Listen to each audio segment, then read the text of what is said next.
Well, hello there. Welcome back to 9 Years in China and Beyond.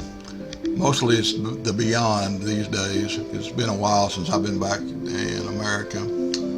Uh, but I've been kind of sitting a little idle gathering information here lately, about what's really going on.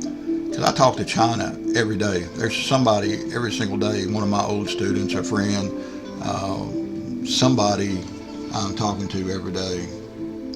And so I have a pretty good handle on what's really going on and what's BS. And there's a lot of BS going on both sides, China and America.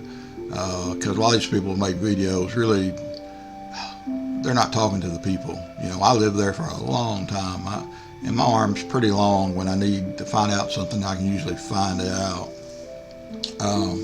But I thought I'd just give a little update on some things that I put together in the last, weeks since this tariff stuff has been implemented. Now, before all this, their economy is already in bad shape. China's economy is really not good at all, and it's overwhelming need jobs. Oh, guys, you can't. You got to almost have a master's degree to get a job at McDonald's. The competition is so fierce. Lots of really, and that happens here in America too, but not at the level it is in China. China just is astronomical, the population and everything. But what's going on over there it's pretty staggering. So we'll go dive in that just for a second. But their economy was really bad. Lots of restaurants and lots of malls that are ghost towns. If you don't have money, you can't spend it, and we all know that's true here too. But when you walk through even their airports and train stations, and usually a Chinese train station is like, holy shit, there's so many people. They're everywhere. It's like turning on a light at a trailer park at night and watching the cockroaches run. There's a lot of people. But oh, excuse me, I was about to sneeze. I didn't want to sneeze all over the camera. But anyhow, things were not easy. Anyhow, jobs are really, really tough. And right now, they just graduated, guys, over 12 million new, not college graduates, people ready to hit an already flooded job market. Imagine 12 million new faces trying to get a job, trying to make their first resume, which they have no experience, because really they don't want you to have a part-time job over there. They want you to study, study, study. Then after you study, study, study for a while, you get at that job, then you find the girl or the boy and you get married and the whole world's happy again. But that's just not so. And right now, the job market, there are people out there, this is the equivalent to a college grad working at McDonald's, is tons of people are trying to become little drivers for DHL, UPS kind of type places delivering products. And that's flooded enough. But now with these tariffs and everything, anything USA made, that's going to come to a quick halt because people just don't have that kind of money. And as long as they're buying things that are made in China, okay, that's they can do that. That's easy because just like us buying things made in China. And the young people that I've been talking to, students that I've helped, getting TOEFL or IELTS or trying to get some kind of a test. So I'm still in touch with the younger population. They're not really affected much at all. The people that are really being affected, obviously, are the ones that are dealing with international products, USA-made products, which they pretty much ixnayed. They're not buying anything made in America. From what I've been told, their businesses are saying don't buy anything. So American orders are being cut. Um, the older people, though, like I said, these people working for these international companies or whatnot, depending on what they do, they admit that it's hitting them pretty hard already. And there's lots of people maybe losing their job. And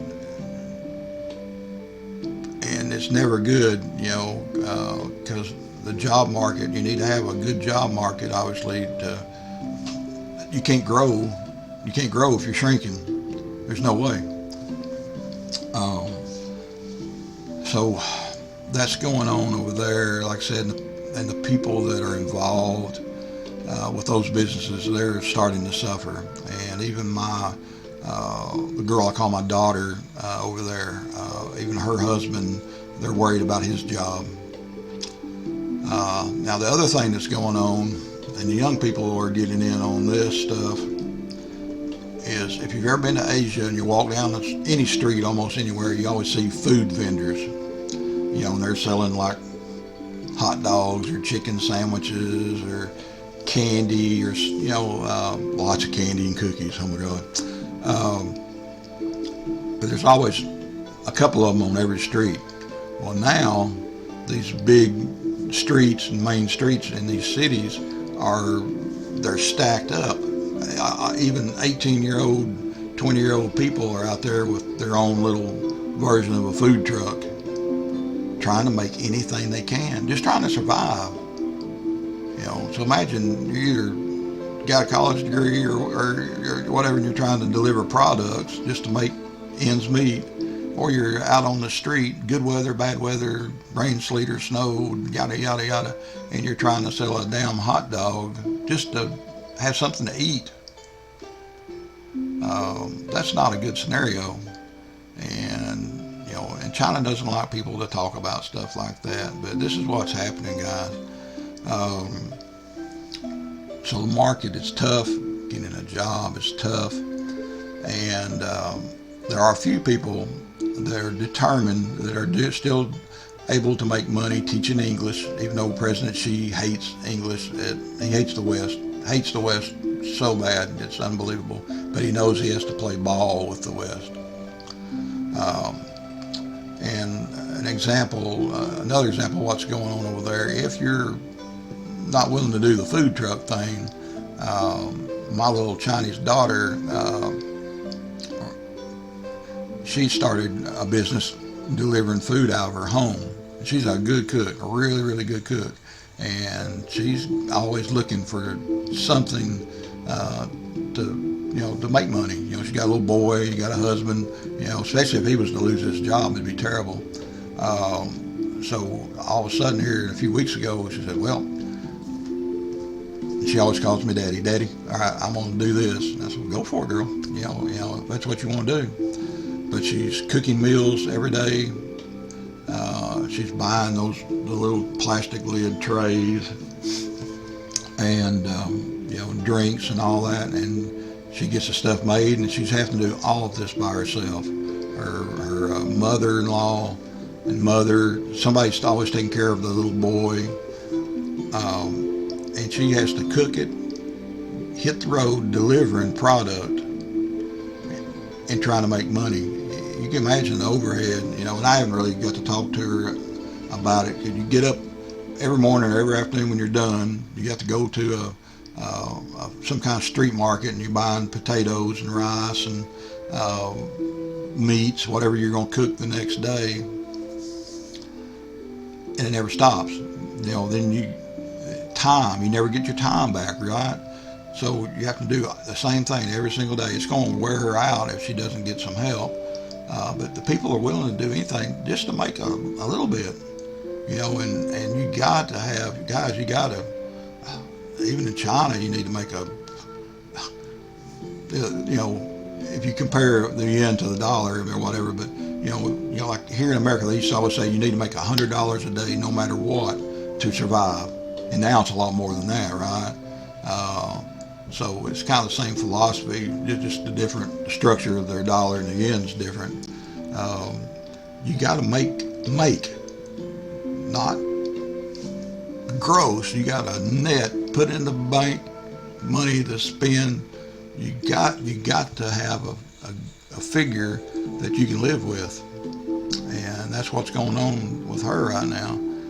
But there are other bright people out there figuring out how to work within the system, because you don't have lots of options in China. So anyhow, but the tariff is hitting them hard, guys, and hopefully sooner or later, the greater heads will get together and make some kind of deal and get this tariff mess over with. It just doesn't need to exist. The world's bad enough as it is, and I know there's lots of bad things I could keep saying about over there. That they kind of set some of it up themselves. And Trump doesn't Trump's an old president. She's the greatest guy in the world. Not well. He hates China, and when the way he says China just sends chills down your spine. China. So anyhow. But you try to have a good day. And like I said, I just want to kind of tell you a little bit of what is going on. Maybe something that you hadn't heard in the news. But you have a great day, and we'll talk to you soon, okay? Figure out how to turn this new camera off.